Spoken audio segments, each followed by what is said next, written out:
من الشيطان الرجيم بسم الله الرحمن الرحيم وإذ قال إبراهيم رب اجعل هذا بلدا آمنا وارزق أهله من الثمرات من آمن منهم بالله واليوم الآخر قال ومن كفر فأمتعه قليلا ثم أضطره إلى عذاب النار وبئس المصير صدق اللہ العظیم۔ اور وہ وقت بھی یاد کرو جب ابراہیم علیہ السلام نے کہا تھا اے پروردگار اس شہر کو پرامن شہر بنا دیجئے اور یہاں کے باشندوں میں سے جو اللہ اور یوم آخرت پر ایمان لائے انہیں قسم قسم کے پھلوں سے رزق عطا فرمائیے۔ اللہ نے کہا اور جو کفر اختیار کرے گا اس کو بھی میں کچھ عرصے کے لیے لطف اٹھانے کا موقع دوں گا، مگر پھر اسے دوزخ کے عذاب کی طرف کھینچ لے جاؤں گا اور وہ بدترین ٹھکانہ ہوگا۔ یعنی آپ کی دعائیں ہم قبول کر رہے ہیں، لیکن اس شہر کے اندر جو رہیں گے ہم سب کو دیں گے، لیکن جو ہماری نافرمانی کریں گے ان کو تو دیں گے، لیکن موت سے پہلے ہم ان کو چھین بھی لیں گے۔ اور دنیا نے دیکھا اس نظارے کو کہ ملک عرب کے اندر جتنے بھی لوگ تھے اللہ نے سب کو تاجر بنایا۔ تاجر بننا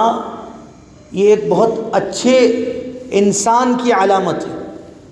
اللہ کے رسول صلی اللہ علیہ وسلم نے اپنی امت کو جو کام سکھایا ہے نا، وہ غلامی والا کام نہیں سکھایا ہے،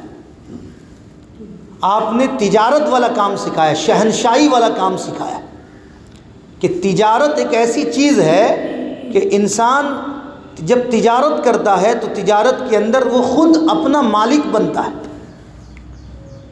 اس امت کو اللہ نے کسی کا غلام نہیں بنایا اور اللہ کے رسول نے اس امت کو کسی کا غلام نہیں رکھا۔ جب مکہ سے جب صحابہ ہجرت کر کے جب مدینہ آئے نا، تو مدینہ آنے کے بعد میں اللہ کے رسول نے اعلان کیا، آپ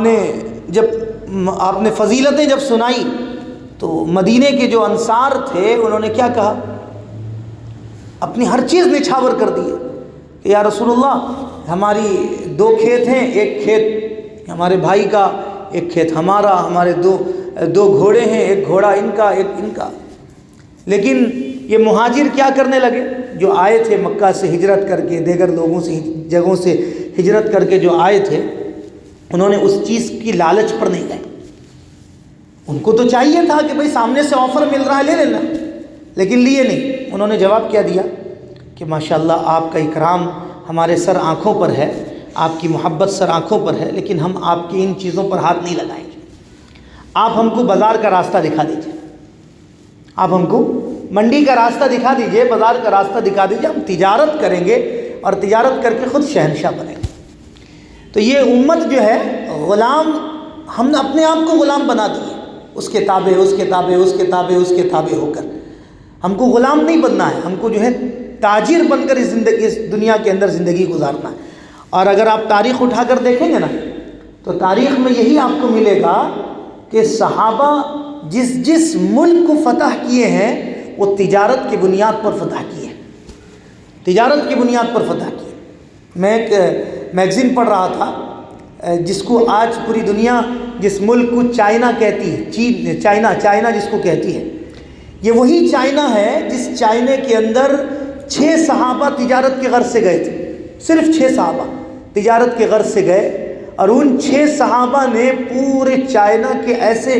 نظام کو بدل کر رکھ دیا کہ دنیا دیکھتے رہ گئی۔ ایک زمانہ، ایک دور ایسا تھا،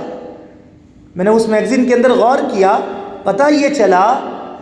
کہ میں اپنی ناقص علم سے بتا رہا ہوں، پتہ یہ چلا کہ آج پوری دنیا کے اندر چائنا کا جو ہر مال بک رہا ہے، ہر چیز ایکسپورٹ ہو رہا ہے،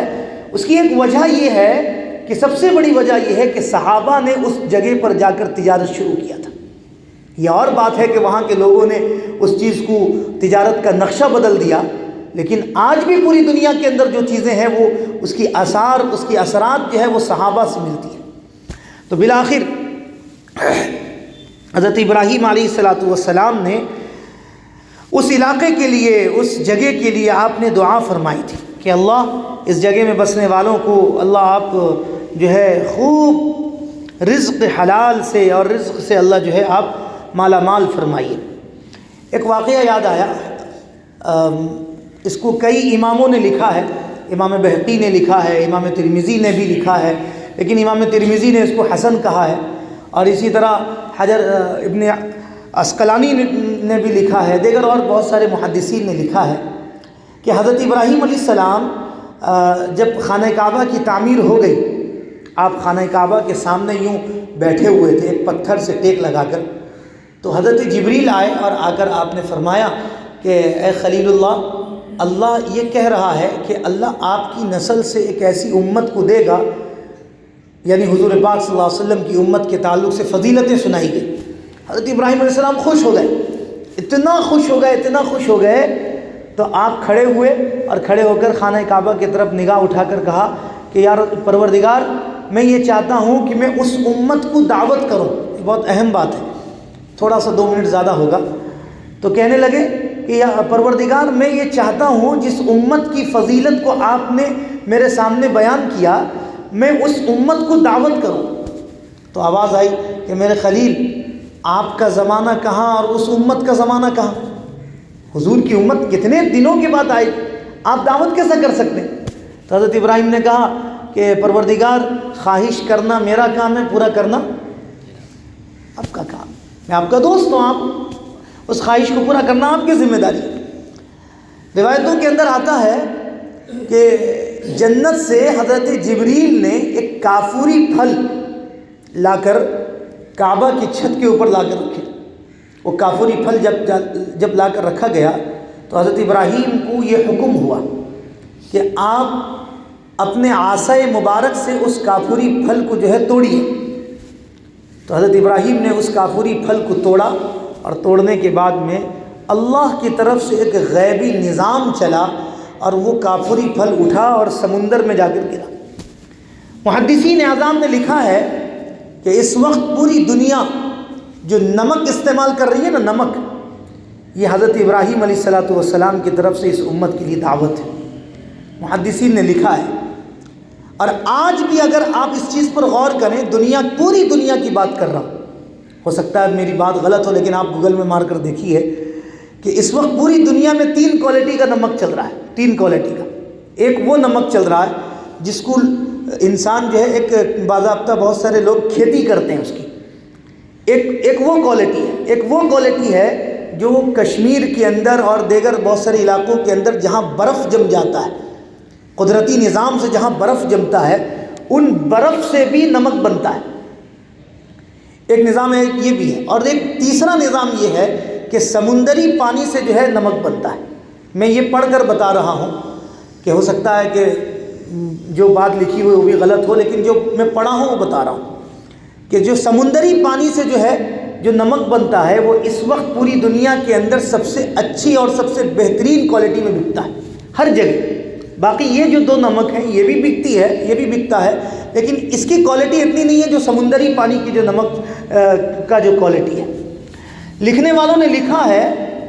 کہ یہ حضرت ابراہیم علیہ السلام کی چاہت تھی کہ میں آخری نبی جناب محمد رسول اللہ صلی اللہ علیہ وسلم کی امتی کو دعوت کروں۔ اللہ نے اس خواہش کو پورا کیا۔ پوری بات کا خلاصہ کلام یہ ہے کہ جب ہمارے مقام کو حضرت ابراہیم علیہ السلام نے سنا اور سننے کے بعد میں